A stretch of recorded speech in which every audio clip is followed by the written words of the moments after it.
Okay, guys, sorry about that. Had a minor technical difficulty there. It cut out. I had to repair the file. Okay, pick up where we left off. Family recipe, baby, that would just get me a whooping. Instead, I'm going to tell you about some tricks that can make you follow that recipe easier. First of all, it's best to cook pasta in a large pot. Too many people wonder why they got a ball of noodles instead of a nice plate of them. The size of the pot is why. See, spaghetti needs space to move while it expands and softens. Next, if you've ever had a disaster with a boiling over pot, you need to fear no longer. Here's a quick fix. Lay a wooden spoon across the top of the pot to stop any bubbles from escaping. Finally, have you ever wondered what that hole in the handle of your saucepan is for? Well, it's actually meant to hold your spoon so that it doesn't make a mess on the counter. Enjoy your noodles in less messy kitchen, friends. Number 8 is sleeping.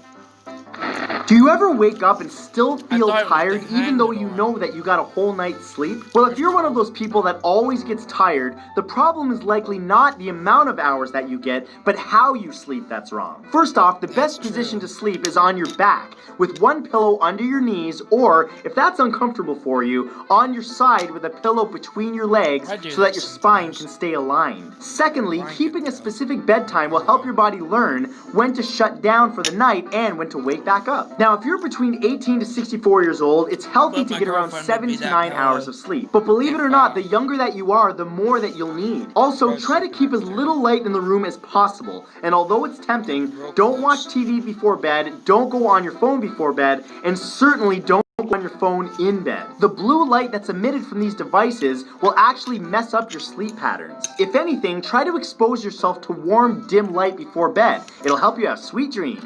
Number 9 is tying knots.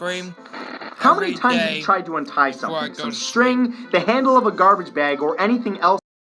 Only to end up making the knot even more tight and unmanageable. Well, lucky for you, there's an easier way. Instead of pinching at the actual bond, frustrating yourself until your loved ones think you're a crazy person, take the end of the string or tie and twist it as much as you possibly can. Then simply push the twisted part towards the knot, keeping the end as straight as humanly possible. Additionally, you can use a book or large spoon to press the knot as flat as you can, forcing the knot to loosen slightly before employing the twist and push method. If all else fails, a corkscrew can actually be a great tool for untwisting tough knots, for example in shoelaces. And make sure that while you're doing any of these that you've taken as much weight off the tied part as possible. If it's a bag of garbage, for instance, lift the bag up off the floor and take pressure off the knot. All of this will make knots way more manageable, though it may take you a few tries to get the hang of it. And number 10 is pooping.